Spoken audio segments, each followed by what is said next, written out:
afternoon, everybody. Welcome to the Fanatic Sports Podcast.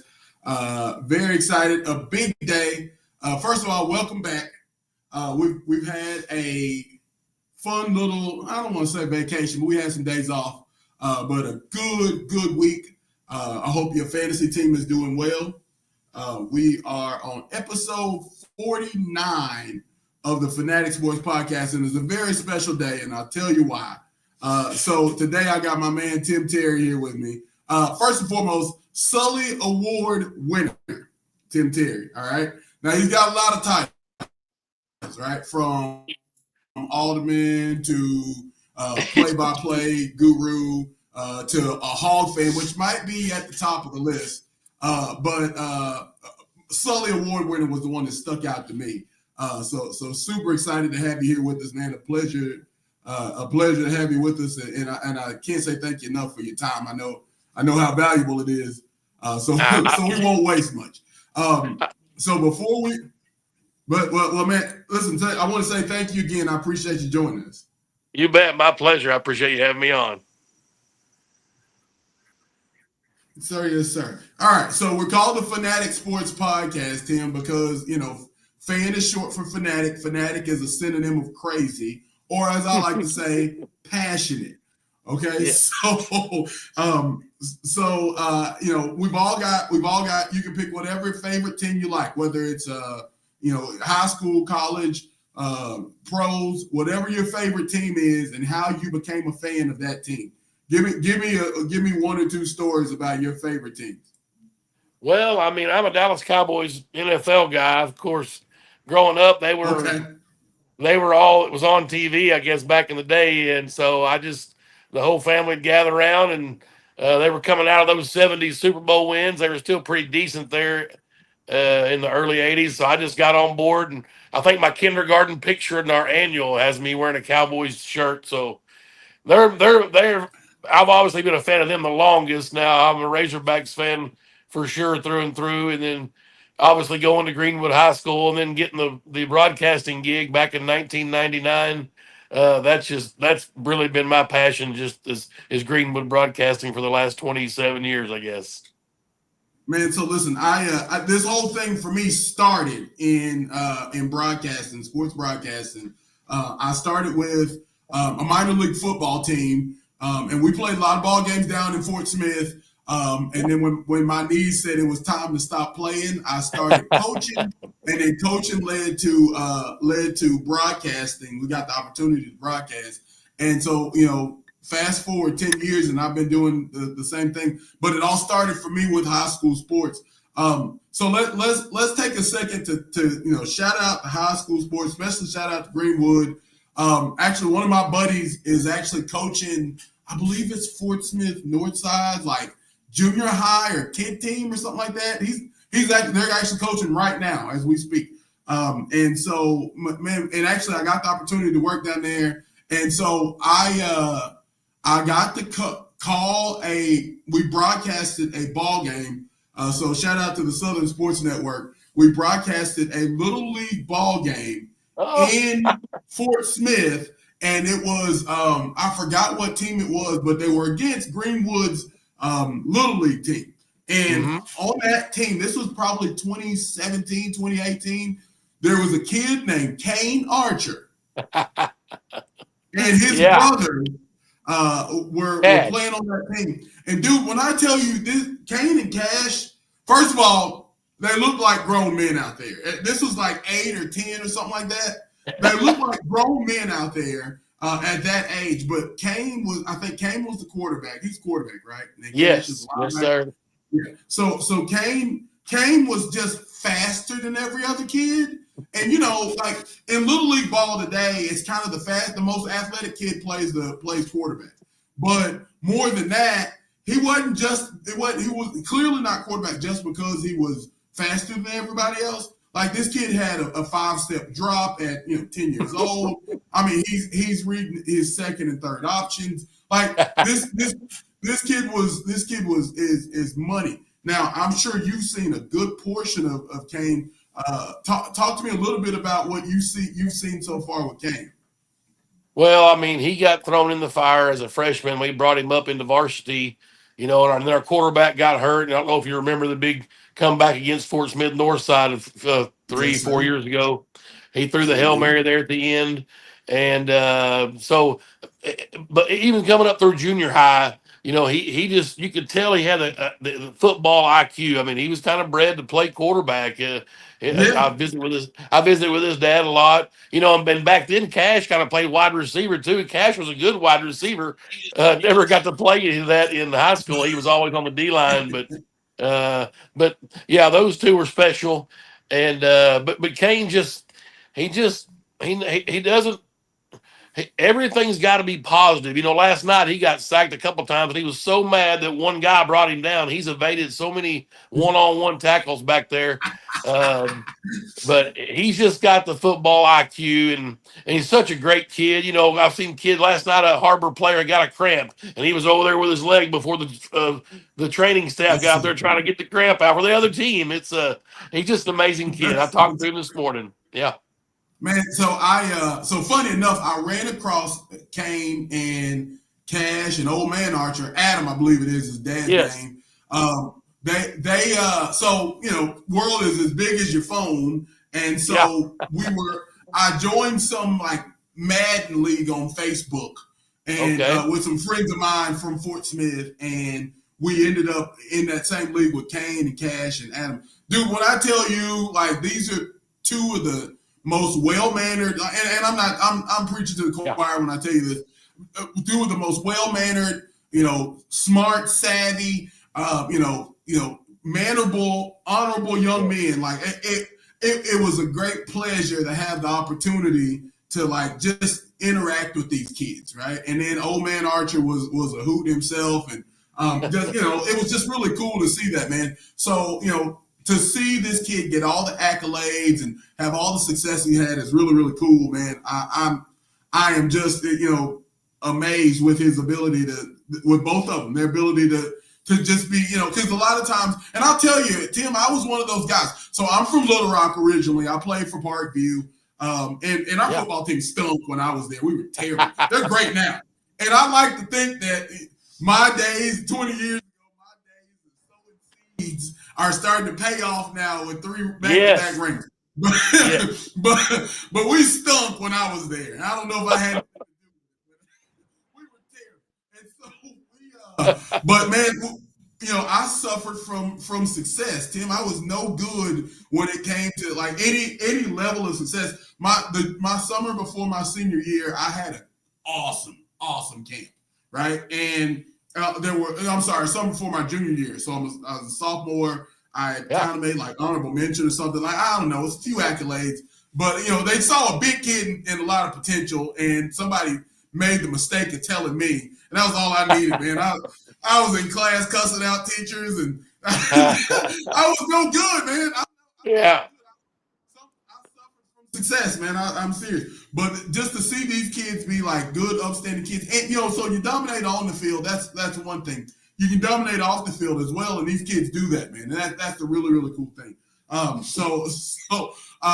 look, we'll swing back around to Greenwood Ball, man, okay. because right now their high school's doing pretty well, if I'm not mistaken, right?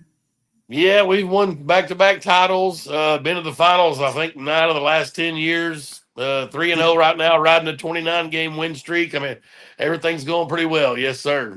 Yeah. So we'll have a lot to talk about there. Okay. So also I wanted to get into the Hogs tonight. So Okay. this game.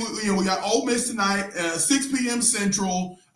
Definitely, I know you and I talk, man. We're not gonna spend too much time because we got to make sure we're somewhere in front of TV about the time the ball game starts. So but this is something interesting. So now I live in Baton Rouge. I lived in Little Rock till I was 20 or 21. Moved to Northwest Arkansas when I was and lived there 15 years. And now I'm here in Baton Rouge. And so what's been interesting is that apparently LSU has a rivalry with Ole Miss from way back in the day that I Yes. wasn't aware of. And so, like, some of this history, man, of the SEC is interesting. But we got the Arkansas's got their own little rivalry with Ole Miss right now. Yeah. They go back, and I didn't really realize this. Even when we were in the Southwest Conference, we played Ole Miss every year. I mean, what's it, 40-something straight meetings? It's amazing.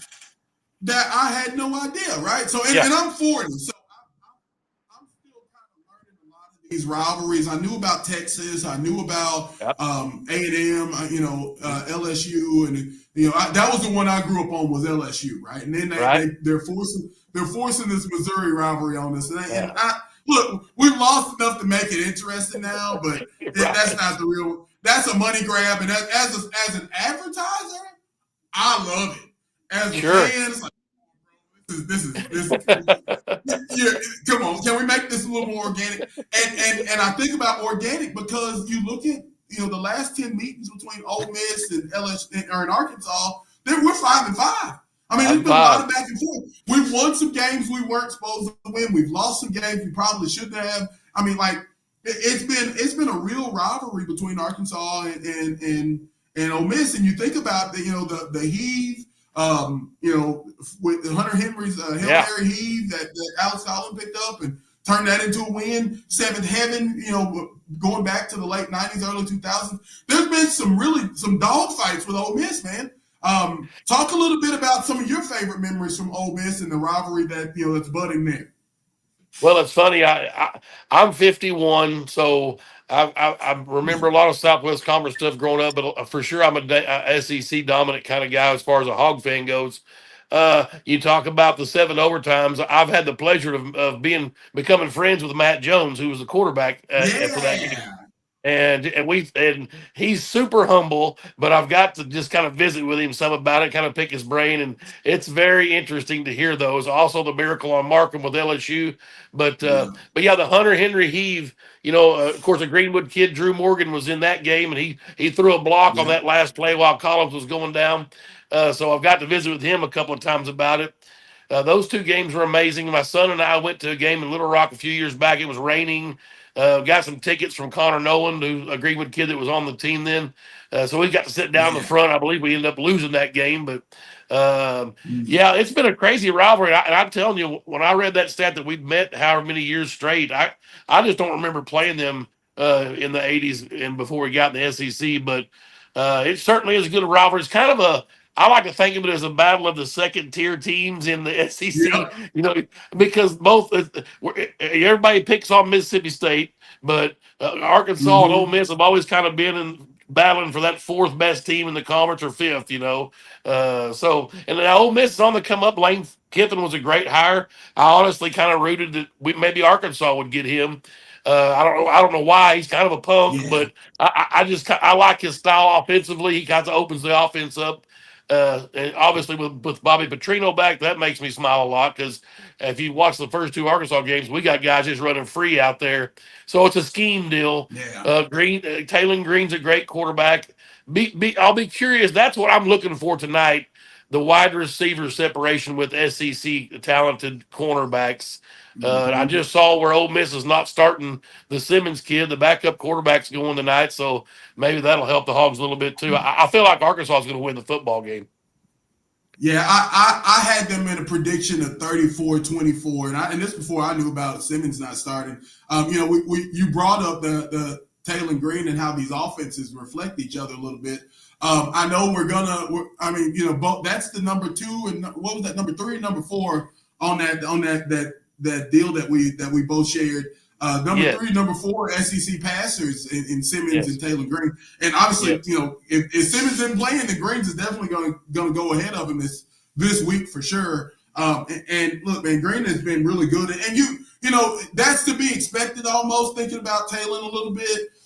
There's been they always talked ad nauseum almost about how the second year in Bobby's offense, the second year starter in Bobby's offense, what his numbers, the rise that their numbers take.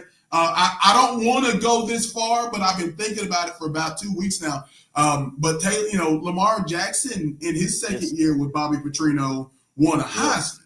Now I don't know if we're going to get that far up as far as that takes a lot of marketing and those sorts of things. But I think we can see Heisman type numbers and some really good numbers from Taylor Green. So I'm looking forward to that. So speaking of new players and new faces and new places, that's kind of the twist on the Ole Miss rivalry this year. We think about what it was like 5 or 9 kids that left Arkansas and went to Ole Miss. Probably the marquee kid that left us was Luke Has, our tight end. Yep. It was Mr. Oklahoma, if I'm not mistaken. And I'm almost sure his brother went with him as well. Dylan Has, who was also a stud defender for us. But a lot of good players. I felt like we lost to Lane Kiffin, and you talk about it being a punk, and I agree. But I was. Talk a little bit about kind of that twist in the rivalry this year with those players jumping over to, from, I mean, that's not even that far of a drive from Fayetteville to Oxford. It's like 5 hours. Right. And the Haas kids were from Bixby over there, and it's about, 45 minutes from Fayetteville. I thought that was a very odd transfer. I mean, I'm assuming there was NIL money involved, but I mean, just seemed kind of odd to me. Now, the Haas kid, Luke's a very good tight end, but boy, he was kind of injury prone for me, a little bit too much. Heck, he caught a touchdown last year and came out kind of gimp on that, just running free into the end zone. So, I mean, I'm not saying I don't care that they left, but it'll be interesting to see. I just told my son, I hope he doesn't kill us tonight. That's one thing I hate when those guys leave and take it to us. But it's interesting the transfer portal. It's obviously a different thing, but but you talk about rivalry. I just was listening. Carmona said in a preseason press conference that he already got this game circled because they wore us out last year up here in Fayetteville. And so this is a huge game for the players, and they're fired up. You were worried about Arkansas State being a trap game last week. They went down there, stood on business, and now they're ready to go here in Oxford. I'm super excited for tonight. Yeah, it's going to be a fun game. One of the things that really interests me the most about this game is with all the history, with the players moving from one side to the other. One of the things I think that still remains, like you said, you talked about it a little bit earlier with kind of this battle. So there's Georgia, there was Alabama, and boy howdy, are they coming back to earth? So if you get a chance to go back and follow the podcast later on, man. We had a few weeks ago, it was probably 3 or 4 weeks ago, we had some Bama fans. They run their own podcast. Wonderful ladies named Rachel and Marissa. Their podcast is called Sports Uncorked, and they met at Bama, and they are Bama fans. I won't say they're disgusting. I won't kick them while they're down because they didn't look good. They've had some struggles here as of late. It's certainly not Saban for sure. But for a long time that was it was Bama, and then there was everybody else, and then it was Georgia and Bama, and we had a couple. But that second tier of the SEC, the Ole Miss, the LSU for a lot of years, Arkansas had some runs up there. And where you because there's everybody talks about how SEC is top heavy, and that's true when it comes to a national perspective. But if you get into this conference just a little bit, you'll see that out of those 14, 16 teams that are in the league, we're talking about, probably 8 teams that if you put them in, not even outside the Power 5, man, Big Ten, the ACC, we're talking about some teams that could run roughshod over some conferences, man. Arkansas, Ole Miss are right there in the mix of it, man, that can be dangerous. I'm interested to see what this means. This will be a huge win. I think it'll be a big win for Ole Miss in showing that, hey, they are for real. That top 25 ranking that they got is legitimate. But you know what it would mean for us, man. I mean, it would be massive. Talk a little bit about the impact of a win tonight for either side. Well, if you caught it earlier this week on ESPN, they had a deal on Taylor Green, brought him on there, interviewed him. You heard Herb Street this morning talk about Taylor. So the Razorback name's getting out there, and ESPN obviously wants to promote their show because we're on their ship tonight. But it will be a huge win, mainly because you go to Memphis next week. You feel like you should be able to take care of them. Now you're 4-0 with Notre Dame coming to Fayetteville. Holy cow, that's got game day implications. They may bring in the big boys for that deal. So this win it changes everything. It probably gets us in the top 25 if we win, and it's for sure if we win convincingly.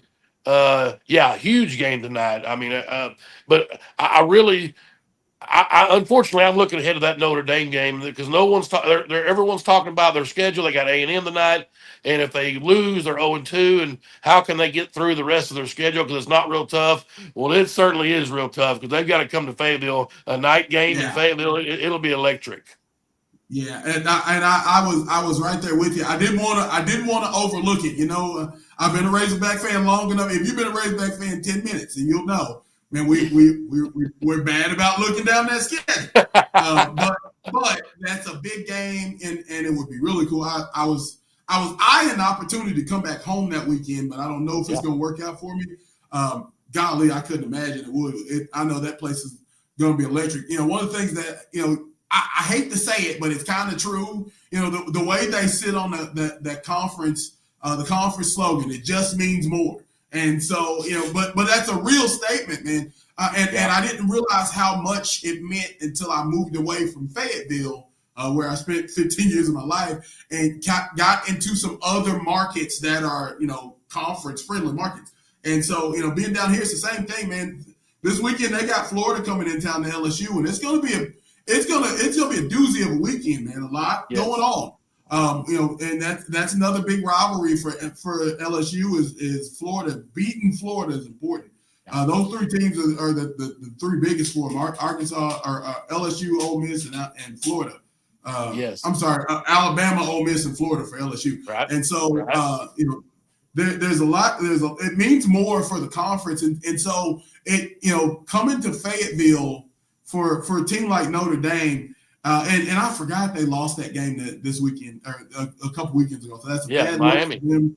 And we really actually, now that I think about it, we needed them to win that one so it could mean something. Them coming in 0-3 versus us 0-4, they might call it a fluke.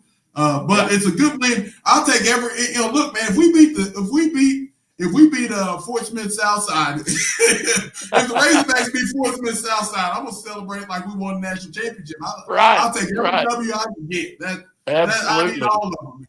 So, so speaking of the River Valley, Tim, you brought up something a minute ago with Greenwood, and I don't think we've taken enough time to really sit down and think about the amount of talent that Greenwood has sent up the mountain to Fayetteville, man. You named probably 3 or 4 names just in telling one story from Connor Nolan to just that talk about that pipeline coming from Greenwood and the probably the last 20 years have just been stocked full of professional talent. Football, baseball, even basketball. Professional talent coming out of Greenwood. Well, it kind of all started in 96, the 97 graduating class. We had a kid named Tatum Owenby moved over from Hackett, and he made his way to Arkansas, played some special teams, but that kind of got the ball rolling. And then you had a kid named Lucas Miller, who was a wide receiver, graduated from Greenwood in 05. He played, had a huge game at Mississippi State, 211 yards, I think, receiving, which I think was maybe close to a record at the time. And then, of course, Tyler Wilson came in, and my gosh, was he just a great new special, just a great quarterback. And it was funny because we had a run there. We sent some kickers up there. You had Adam McFain go up there and kick. Let's see. I was doing the math at one point. We had a Greenwood player on the roster for 12 or 15 straight years. And then whenever we didn't have one, we had some bad seasons. I was like, they got to have a Greenwood player on there. But then you talk about Grant Morgan, Drew Morgan, and then Connor getting there. Yeah, it's been and there's quite a few that I thought probably should have went up there that didn't. Grant Carnes currently is on there. He's a preferred walk-on. He's a wide receiver wearing number 84. Hopefully he'll get a chance. He's a super special player. I can't wait for him to get his chance in that receiving core. But, yeah, we've had a great pipeline. I'm trying to think if I've left anybody. Adam McFain, I talked about the kicker. So the Hannah boys, Jordan Hannah was up there, and Morgan Hannah, they went. I think Morgan got injured, and Jordan ended up transferring to UNLV. Those kids went. So it's been a really good pipeline. And it's a small town. We got 9,500 people, and just having some little kid from Greenwood playing wearing that Razorback uniform super special. Well, then Listen, you man, throw in Peyton. and you know what? So here's something.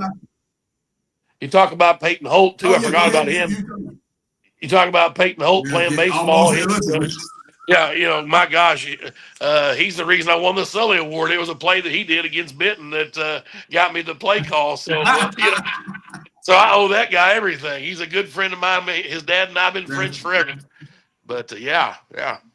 And I was actually just about to say, like I said, man, football, baseball, you got pros getting out there on that Bulldog field. And so very, very cool to get the opportunity to see that at a young age and as they blossom and as they grow up, man. That's a very, very cool thing. And like you said, I guess we need to make sure. I don't know if Sam needs to know this or not. If you need to have a conversation with him personally, but I think there's some truth in this, man. If we don't have a Greenwood Bulldog, our season tends to go the wrong way. And I have to mention Bailey McCorkle. She pole vaulted for the Hogs. Of course, they won 2 or 3 national titles. Of course, they always do. But she was a pole vaulter from Greenwood. But so hey, I don't think it's a coincidence, Tim. I think we're on to we figured this thing out. So, well, man, look. And that, for those of you just joining, man, I've got Tim Terry, Sully Award winner, outstanding play-by-play guy for the Greenwood Bulldogs. Man, so talk a little bit about that Sully Award. That's a big deal. So I'll tell you this before you start. So I'm from Little Rock. So Steve Sullivan, to me, Steve Sullivan, Paul Eels, Chuck Berry, Wally Hall. Those sports journalists and sports broadcasters are some of the biggest names. I don't care. Walter Cronkite and Dan, Patrick, and you name all the ESPN guys and everybody you want to name. If you ask me my 4, those are it. That is my sports broadcasting. What do they call it? Mountain, right? Mount Rushmore. Yeah, that's it for me. And so when Steve Sullivan, like I said, I went to Parkview and we stunk. So for Steve and Paul to come over to our high school really meant things were either really bad or for years. And I thankfully I've had the opportunity to tell this to Steve in person the few times we run across each other. But man, one of the most special days in all of my playing career, and I've done some pretty cool things. I haven't made it to the pros. I haven't done, I haven't made any money off of it, but it's gotten me a long ways. But one of the most special days was when someone said, "Hey, Joe, come on out here. Steve Sullivan's looking for you." And nice. Look, man, I put that on my resume if it made sense, man. That's a special thing. And what him and some of those guys have done have been amazing. So very, very cool for him to host that award ceremony and for you to get an opportunity to win it, man. So talk a little bit about the play, and then talk about what it's meant for you thus far. Well, it's funny. Steve Sullivan started in Fort Smith, or he was at Fort Smith before he came down there. So I knew him from Channel 40 up here, and I played golf growing up. I played golf as a junior golfer. I played at Arkansas Tech, but we were out at a golf course when I was probably 12, and I made a long birdie putt, and Steve was filming it. So I got on the news. So and I mentioned that. I mentioned that to Steve when we were down there. I guess it was 2018 was the year I won the Sully. We had, Peyton Holt was our quarterback, and we were playing Benton, and their coach had made Coach Harris erroneously put some bulletin board material in. It says if we stop Peyton Holt, they can't beat us. And he literally he took over that game, and it's a play there at Greenwood. We're going left to right, and he's rolling out. The pocket breaks down, and I think he broke 7 or 8 tackles over that far sideline right in front of the Benton guys, and went down there and scored. It was amazing, and of course I lost my mind obviously on the broadcast, and so I was fortunate, and so Steve called me, and he'll text or email and say, "Hey, send me in some broadcast clips, and we'll thumb through them and see if any of them are worthy." And so he sent me a message that I was a finalist, and so Peyton Holt was also a finalist for the Landers. Peyton was a finalist for the Landers, and I think Coach Jones was up for Coach of the Year. So we all went down to the banquet there at the Little Rock Touchdown Club, and and I won. I didn't know obviously before. It was very humbling, and I was super appreciative. And like you said, Desmond Howard was the guest speaker, so I got to meet Desmond. We talked to him, big deal, and love that guy. And Yeah, so dude. it was a great evening, and I was certainly honored. And I have it on my entertainment center here at the house, and I'm really happy. And I'm hoping to be the first repeat winner. I send clips in every year just to hopefully they'll pick again. So it's a lot of fun. And that's a big deal for Arkansas high school guys. That's kind of our Heisman Absolutely. trophy, I guess. Yeah. And the really cool thing about it, and that was what I was going to mention about Greenwood, is that pipeline of great players for the last 20-ish years or so that have been. Yeah. When you go up there, and that's one of the cool things I explain to a lot of my friends down here. When you wear that Razorback red, when you put on that jersey, when you throw on that hat, it's special in our state because there's not any pro teams around us. Right, there's KC to the north. There's Dallas 5 hours south, and that's kind of it. St. Louis for baseball. That's kind of you don't have anything in the state. So there's no because here in Baton Rouge, everybody's an LSU fan and they're a Saints fan for the most part. That's right. You got a lot of folks from Houston. They like the Astros in baseball. But there's a lot of and to be honest with you, there's probably like 4 or 5 different little 5-hour drives where you can go see a lot of pro sports. In Arkansas, there's not anything that's a short distance away to drive. Oklahoma City Thunder, the Thunder, probably there's about 2.5 hours from over here in the west side. So yeah. Oklahoma City on the west and Memphis on the east and that sort of thing. But other than that, I mean, like even still, that's like 2-3 hours. So we're talking about when you're a rock star, you're the pro, you're the so to see those kids, those kids coming up, the Kane Archers of the world, if you will, seeing the Tyler Wilsons that went before them, and that's such a big deal, man. I know, we had at Parkview, we had Keith Jackson Jr. when I was there. He was our pro guy, and then I actually went to school with Jamal Anderson. I graduated the year before Jamal Anderson, the defensive end that got drafted by the Falcons. I played with Mark Winston, the Winston brothers, son and nephew. They were both a year after me. So we had some talent around us and some guys that went and played for the Razorbacks. But you know what it means when they, and so that's kind of the cool thing for Steve Sullivan. That's kind of the cool thing for some of those kids at Green Bay or with Greenwood to be bringing. You bring back those jerseys. You bring back those. You bring back anything, gloves, shoes, any kind of paraphernalia that says you're special. And I know what it means, man. My cousins play for my mail right now. They played last night. Got shout out to them. They beat the pants off Bologna. But it's very, very cool. And now I was great at holding, Tim. I wasn't a very good off. I had quick feet. I'll give you this. I had quick feet. I had a great first step. My second and third step weren't too awesome, but I could beat you to where you were going, and then me and you were going to have a little tea party over here away from my quarterback. So nobody in Arkansas really wanted me.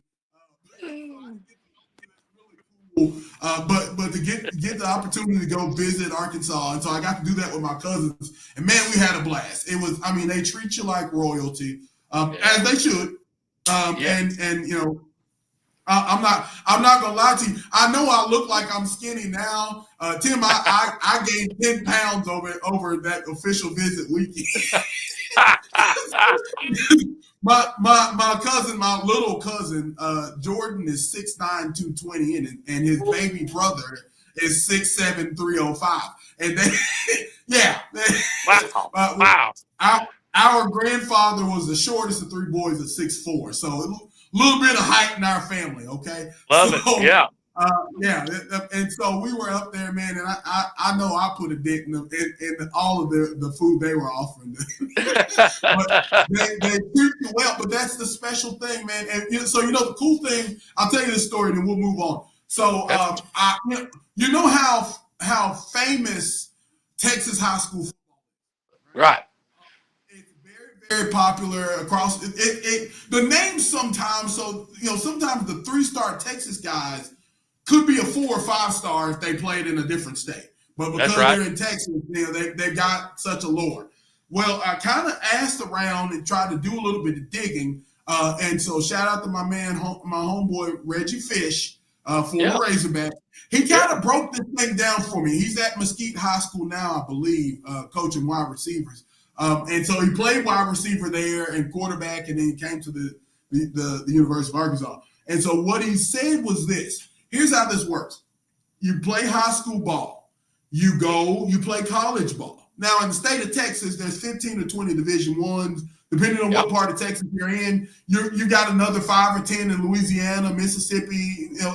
There's a lot in distance to you. But you go play D1 ball for 4 or 5 years. That's high-level football. Then you come back home, you have a cup of coffee with the Houston Texans. You have a cup of coffee on the practice squad with Dallas. You have one with the Saints, right? That's all in a 5-hour drive, depending on where you're from in Texas. And so you learn how to play high-level football, and then after that, you come back and you teach somebody else, right? So Reggie Fish was 5'8", 5'9". Not a big kid. He was fast, and he knew how to get open, and Bobby Petrino used him well. But now he went and played for the Tiger Cats, I think it was, the Hamilton Tiger Cats in the CFL for a few years. And now he's back teaching. So he's been playing high-level football for 15 years now, right? And so you take that high-level practice, how to be a professional, and you take that to a kid who's 6'1" and runs a 4.4 40. Right? So this kid's going to go and he's going to be really good. And then you repeat that process over and over and over. So funny enough, we laughed about it a bit ago, but it's not a coincidence that you need to have a Greenwood Bulldog on your team, because there's been so much high-level football being played and then brought back to the school, right? And I want to say, who was the head coach of Greenwood for a while? I want to say he was an alum there or something like that. If not, he played at Arkansas and then coached at Greenwood. It might have been one of the Dick brothers or something like that. But I know it was high level football that came to Greenwood, and then all of a sudden, poof, we're right back to Greenwood's got just stud after stud, year after year of having somebody on the Razorback roster, and a lot of them have gone on to sign pro contracts and play professional football. So, that's a big deal, and we've got to get more of that around the state for our level of football to grow. And the same thing for basketball and baseball as well. But it's not a coincidence that you're seeing that level of talent coming out of Greenwood and staying, and then going to the Razorbacks, and some of them going to the pros, and then the cycle starts back over. So that's a really cool deal that I don't think we say it, kind of half-heartedly, but it's a really true statement that, there's a lot of good football, good basketball being played in Greenwood, good baseball, good football being played in Greenwood, right? So that's a big deal. There's a winning mentality. Drew Morgan, it was the most alpha guy that I know. Losing just wasn't an option. That's the way it is with Kane Archer as well. In a locker room, Drew called it the juice. You got to have that juice. And in the locker room, it was just, it just rubbed off on you. And that's kind of that was always my reasoning. I was hoping a Greenwood kid would go to Fayetteville to get that winning mentality, because you have to play till the final buzzer, just like last night at Harbor, just like we did in the state finals there in 2010. I mean, you got to play to the final buzzer. And those guys just don't know how to lose. And you just hope that mentality rubs off on everybody around them. Yeah, absolutely, and I think it does, and I think it's so. If you think about, you brought up the Morgan brothers, you think about what they did for the Razorback defense for maybe 5-7 years. These kids were just they weren't the fastest, they weren't the biggest, they weren't the strongest, they were the hungriest. Yeah, that's exactly right. You had Brooks Ellis up there at linebacker, and from Fayetteville. I thought, man, that's not what an SEC linebacker. He's slow, and he's just not going to pull it off. And then Grant comes out. He's going to Air Force, and Yeah. everybody's excited about that. And next thing you know, Bielema comes and gets him, and I'm like, oh man, Grant. And I told him this to his face. I said, brother, you ain't got what it takes to play in the SEC. By God, was I wrong? I mean, he ends up getting the Burlsworth Award, All American with 100 and something tackles. Just amazing player. Had a pick six and just one armed. I mean, the kid just guts. Those Morgan boys were just fantastic. Drew led the SEC in receiving touchdowns, I think, in 2015 or something. So those guys undersized and it just made it happen. Just guts, and that came from just being a Greenwood Bulldog. I mean, it was. I think that's what you're absolutely right. That's exactly what we need. You think about it here in Arkansas. Like I said, man, it's not like everywhere else, right? There's what it takes in a lot of places may not necessarily be what you need. Sometimes you just need some homegrown guts, some hunger, and some. I'm not gonna let you outdo me. Right. Regardless of what it takes. Yeah, you're not. You can run by me. You ain't gonna get away. If you run away, I'm gonna catch you. And man, your ankle if you bite your ankle if you got too far away, man. And that's again, man. That's something we need. We definitely need more and more of in Arkansas. I'm happy to see where we're headed. The coaching staff up there is outstanding. It was really cool to get the opportunity to kind of not just shake hands, but like really get to meet some of the coaches and see who they are as people for a while. Spent 2-3 days with them, man. Just really intense moments. And it's really cool to see the kind of men that they are raising and that they are making. I know our record and our win-loss doesn't necessarily give what a lot of fans are looking for. And I know there's a lot of sexier names out there, but one thing I can tell you about Pittman and his staff, man, Coach Pittman is they're dedicated to our players. They're dedicated to the state of Arkansas. And that's another thing. I'm sure you remember when Dana Altman was here the 13 minutes that he was the coach of the Razorbacks. You could see it. And look, there's been a lot of outside guys where I've asked the same question. Do you want to be here? Because if you don't, I mean, I understand. I understand it's hard to walk away from that Tyson and Walmart money like that. But, I mean, like, you got to find somebody that wants to be here and wants to be a part of this. And Sam Pittman has, interwoven himself into our community. He's a Razorback, not just the coach of the Hogs. He's not just the head hog. He's a Razorback through and through. And I think that says something about the love and affection that this community has. And, I'm certainly hoping that this year our record will reflect the amount of work that him, T. Will, Petrino, those guys are putting in with their staff, putting in with their players every day, man. It's really cool to see that. Well, sometimes your best coach is that guy. You hear the players coach all the time, but you're talking about a guy that cuts up press conferences. A guy, he'll throw a cuss word out every now and then. He talks about going drinking a cold beer after the game. I mean, the players want a guy that's kind of down to earth, that's going to sit around, maybe play some video games with him or something. But what Sam and Sam gets a lot of criticism, and maybe he's not the best head or best coach. But when you surround yourself with a staff like T. Will, Petrino, those guys, then you've got it figured out. And I love the guy.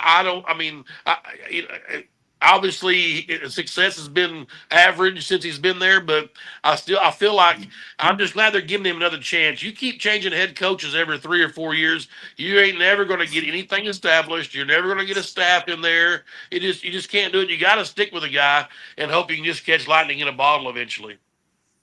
And I think, the consistency sometimes makes the difference. And, one of the interesting things about it, man, like, for all the mediocrity that they say that we've carried on in our program, some of the things we've done from the people the graduation rates to the teams we beat were undefeated. I want to say he's undefeated in bowl games, something like that. Like, we've been to bowl games 4 of his 5 years with us. And we've been undefeated in bowl games, even the 2020 year. Going through the portal, what this guy has navigated and some of the teams that he's beaten is pretty darn impressive. And the numbers say, and that was one of the things they kind of beat into our heads as family members of the recruiters, is that, there's our offense was super impressive. Now our defense, numbers wise, wasn't where we wanted it to be, right? There's as they say in the corporate world, there was lots left to be desired. Understand? Right. But even at that, you look at where we ranked, and you look at the players that we had to deal with because of injuries, right? You think about a few years ago with Paul, who was our stud middle linebacker. When he's on the field, he's outstanding. But I mean, I think we got 6-7 games out of him, something like that. So I mean, and I know they're working to improve that. And I think you look at what T. Will has done defensively. I know again, the players, our stars aren't the sexy guys. I know last year we had Landon, and he was really, really good for us, in making plays and timely plays. And I think we'll see that out of Cam Ball this year. I think we'll see that starting tonight. But we've got some playmakers. We've got some guys that they may not be the biggest names or the most grandiose names, and they won't have the high ratings. I saw one of my buddies. He trolls me all the time on when we talk sports. And so he just said we're ranked 65 or something stupid like that. But he's right. Rankings wise, our numbers don't look amazing. But I mean, when you look at what T. Will does, and again, these are timely plays. These kids step up and make the plays we need to play. We need to make 90% of the time. And so I think we'll see that. We'll see that tonight. I think we'll see that next weekend against Memphis. I think we'll see that against Notre Dame, especially when you're talking about doing it at home. So definitely looking forward to this season. I think we're going to shock a few people. I had us at 8 wins prior to the bowl game. I know a lot of people say that's crazy, but that feels about fair to me. I'm not going too far out of my way. I don't think we're going to win 10 games. It'd be great. It'd be terrific, but look, we'll beat some teams we're not supposed to beat, and I think that's going to start with Notre Dame. And I think we'll get the win tonight, especially if you tell me we don't play their starting quarterback. I think that's great. I think that's going to help us out. And I know, like I said, I know a lot of people are like, oh, well, we want your best. No, I'll take whatever win I can get. That's right. Run the cheerleading squad out there. If 11 people on the field, we're going to play ball, man. That's right. That's exactly right. It's funny you talk about 8 wins, and I everybody asks me every year, how you think the Hogs are going to do or how the Cowboys are going to do, and I'm the last person that people want to ask that, because I always say the same thing. Well, we're going to go 12-0, and then we'll win the 4 playoff games. And they always said, you don't believe that. They always say, there's no way you think that. I said, here's the deal. I'm from Greenwood. We don't game plan losses. So we're winning every game. Why would I say? What am I supposed to say? Well, I hope we lose only by 3 to LSU. That's not how it works. We don't game plan losses. I don't. I want to win them all. Now, realistic, Tim says, yeah. And I honestly said 10-2. I thought we'd lose to LSU and A&M like we always do, or whoever. But I had 10-2, and we make the playoffs. I think we win a game in the playoffs. I think we finish 11-4 or whatever it would be, 11-3. That's what I think. Yeah. I mean, I love this wide receiving core we've got up there. I love Sorey Jr. That dude is a man on the defensive side. And I love Bobby Petrino. And you talked about that a while ago. Even if your defense is weak, you got to outscore Bobby Petrino. You got to outscore him. And that is hard to do. I'm going to tell you what, man. I had the pleasure of rest in love to our good friend Ryan Mallett, man. He was the first to kind of gave me some insight to Petrino as the head coach. And then I did get the opportunity, Tim, I met Tyler Wilson at Bible study. There you go. So it don't make him any better. I met him at West End. I met him at West End, but we'll for my mama's sake and his mama's sake, we'll say it was Bible study. But man, I got and they both, I'll tell you what, and I'll be honest, I don't think they'd be ashamed to say this, man. They said, man, I just hate this guy because he's so freaking meticulous. right? Yep. And so initially you're like, oh my gosh, I can't stand this dude. I can't wait to get away from him. I think that's why maybe some of his quarterbacks make such a run and bolt to the pros is because he's a meticulous guy. But by the time you get through the season, and Mallet was the one that told me this, he said, dude, I started to break down what he was doing offensively and understanding the way that he thinks and the way that he does everything. He said that offensive, by the time it was over, he loved the guy. Because not only is he an offensive genius, but each meticulous step has a purpose, right? So don't run the out route at 10 yards, run it at 8. And so by the time you fade on Mallet had a freaking cannon. So by the time that you throw it, it's going to carry you back that 10 or 12 yards, and you're gonna break off before the linebacker gets there and has time to get. So just little things like that. Petrino, and I was really proud of him because when we went on the recruiting visit, a lot of people, there's been a lot of rumors about him. He's not a nice guy. Again, when you're that meticulous and you think that much in tow, it's kind of hard to have time to be nice and sociable in the middle of that. But I was very proud that he did. He was very, very outgoing, and he was easy to talk to. And I didn't spend a lot of time talking with him because I'd heard a couple things. It was just like, let me get it out of the way. I don't want to be annoying to this guy. But he was very cool and very talk to him. It was very easy to talk to him, but he's a meticulous guy. So like I said, man, you're probably not gonna if it's a shootout. So if it's 40-40 tonight, I got my money on Arkansas for sure. That's correct. I think we're gonna definitely.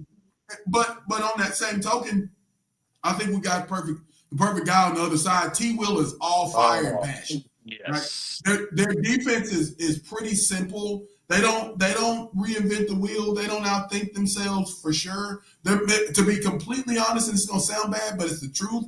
I don't think there's a lot of thinking involved. I think this is a see ball, get ball type of defense.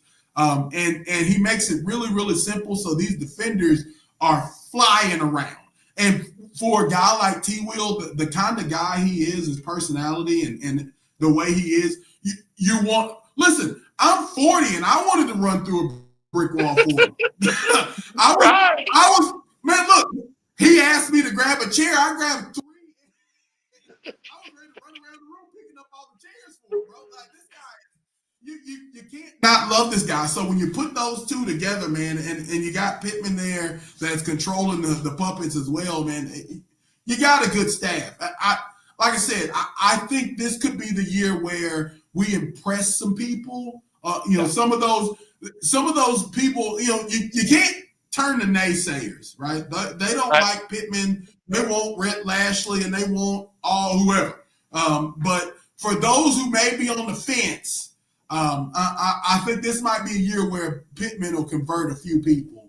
I was lucky last year. My buddy and I went to the Tennessee game, and T. Will put on a master. Oh yeah, we didn't storm the field though, but T. Will put on a master class of defensive coordinating that game because the quarterback they had, the one that bolted, was fleet with his foot, and T. Will said, "You're going to beat us from the pocket," and he didn't let him loose. They just stood there like a brick wall at the line of scrimmage, and just limited pressure on the guy to keep him back there. Just amazing stuff. I loved T. Will, and you're right. I mean, he just brings that energy. And that's certainly a great hire. I'm so glad he's back. He was the one I was worried was gonna leave after last year. Yeah, I'm not a morning guy, Tim. I'm an afternoon type of person, and so getting up early, trying to go eat breakfast, and listening to them drone on about how they're going to take care of my cousin. He's going to graduate with a 3.0 did not interest me in the least bit. But get the opportunity to talk with T. Will. We got there at breakfast, and T. Will just kind of hyped me up a little bit, man. And that just him and Coach Woodson and just that whole defensive staff, man, they're all personal. So it's really, really funny when you walk through the office because, of course, all the defense is on one side, all the offense on the other. And so you walk down that offensive side, and it's a little quiet. And they're thinking and they're working. That defense side over there having a good time. They're over there having a blast. And so, man, it's laughing and cackling and just, man, everybody's working, but trust me, man, that staff we've got a great staff with us, and so super excited. And so I'll tell you, man, for anybody watching us on Twitter right now, I can tell you with great certainty, I am drinking the Kool-Aid. I'm a homer anyway. I believe in Arkansas more than most folks, anyways. But no, I'm drinking the Kool-Aid. This staff is definitely a good one, man, without a doubt. I am too. I love. So, all right, man. Listen, I don't. This is kind of hard. Go ahead. I'm sorry. I drank the Kool-Aid too. It's funny you said that. Me and my buddy talk about that all the time, and I certainly have. I love the wide receiver core. Those guys that transferred in. I mean, just their speed. They all can catch. Do some downfield blocking. I'm with you. I'm drinking the Kool-Aid, and I'm ready. I've got that dadgum Notre Dame game circled. I can't get it out of my mind.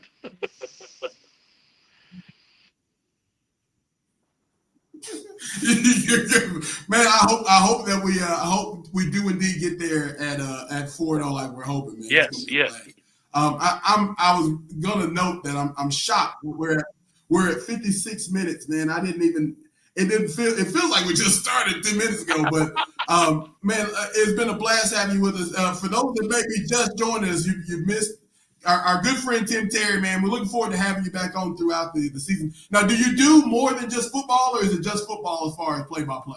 I do football, baseball, basketball, a little bit of softball every now and then. Our Greenwood's girls basketball team has won 10 or 11 state titles over the last few years, so it's been a fun run with them. The boys basketball's been down a little bit, but the baseball team's won. I think we've been to 3 or 4 state championship games. I think I've had the pleasure of calling 23 state championship games throughout all the sports. So I'm super humbled, super fortunate. I have the best job in the world up here, being the voice for the Bulldogs. Well, look, man, I'm thinking that after the more I think about it, I'm starting to think Greenwood might need to call Title Town. That's what we do. We do call it, but I have called it that a lot. As a matter of fact, that one of the local banks has that on the sign coming in. Welcome to Titletown. Yeah. I love that, man. I'm starting to think about it, man. Because there's a few different cities where that title could apply, but Greenwood is definitely they're carrying the banner as far as just the number of players that they're producing and putting in D1 programs thing, as well as the rings they're putting in statue or trophies they're putting in their case each year too. Right. That's pretty darn impressive. Anything you want to shout out before we go, Tim? Man, I just appreciate you having me on. I'm glad we hooked up on Twitter, and it sure has been a lot of fun. And I will definitely come back. You just holler at me anytime. It's been a pleasure, and looking forward to the Razorbacks game tonight. Well, man, I'm definitely gonna hit you up, man. After we win tonight, I'm looking forward to that. I want to say thanks to everybody that's joining us, man. It's been a pleasure having you. We're definitely gonna have you back for sure. Hopefully during state football, we'll be having a chance to talk with you then as well, man. For everybody that's watching, Tim Terry, outstanding play-by-play, 2018 Sully Award winner. So big deal for us there, man. Thank you so much for joining us. And thank you to all the fans that have checked us out, the comment section. I didn't forget you. There's a lot of shenanigans in my comment section every time, too. But as I always say, man, tough times don't last. Tough people do, man. Thank y'all for watching the Authentic Sports Podcast.